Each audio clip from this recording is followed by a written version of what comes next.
pre-production with Bob Rock, and you name it, man. We wrote about 30 songs and weeded out the stuff that was okay, and we just wanted to.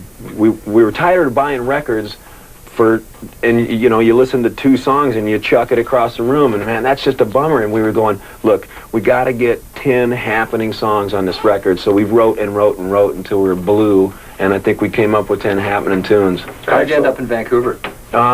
We met with Bob Rock, and he suggested we come up to Vancouver, and we thought about it, and we went, yeah, man, it'd be great, because no one could you know, reach us or get a hold of us. Our friends couldn't just pop by the studio and go, hey, dudes, let's party. You know, play us some of your new stuff. And we're doing all this, you know, stuff, bringing people by, all this stuff, and no work ever gets done. So coming to Vancouver was excellent. We had a great time, man. All the peeler bars and not to mention not being bothered. You know, we woke up and we went straight to the studio with one thing on our mind, and that was to make a kick-ass record. And I think, you know.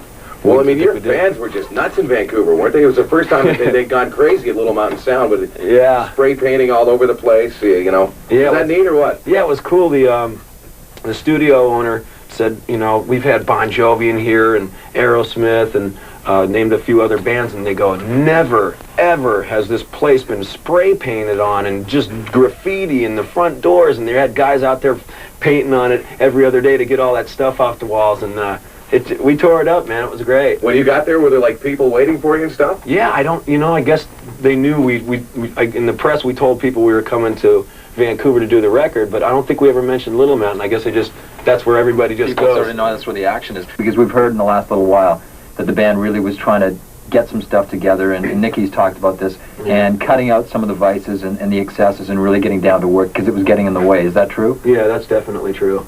That was a big part of it, because we didn't know anybody in Vancouver. Now we know everybody in Vancouver, but that was a big part of it, just to get away, because we were all trying to clear our heads as well. You know, everybody's been clean and sober for a year and 3-4 months. The whole band? Yeah.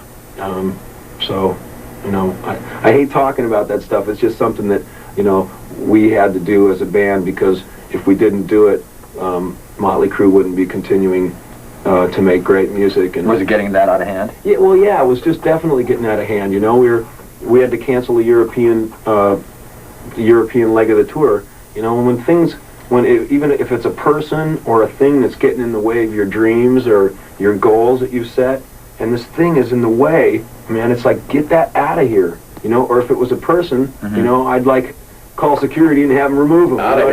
You're in the way of Motley Crue, and this thing, this whole like party thing, you know, 24 hours a day, it was great, you know. But for me and the rest of the guys, we just had to knock it on the head, man, because we want to be around as long as Mick Jagger and the boys, and if we were continuing like we were going to continue, I don't think that, you know.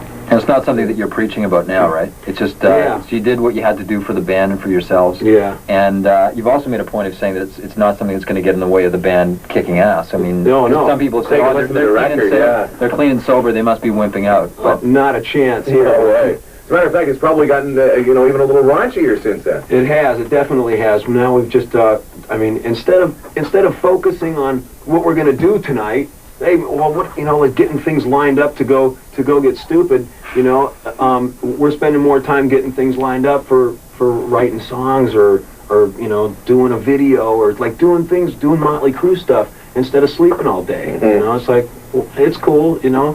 It's difficult, you know. I miss it, man. You know, I'd be a liar if I sat here and didn't admit that I miss it. You know, every day I want to drink, you know, I want to party, but you know, what are you going to do? You got to look at the long term. Motley Crue comes first. Q107's Rock File with Tommy Lee of Motley Crue.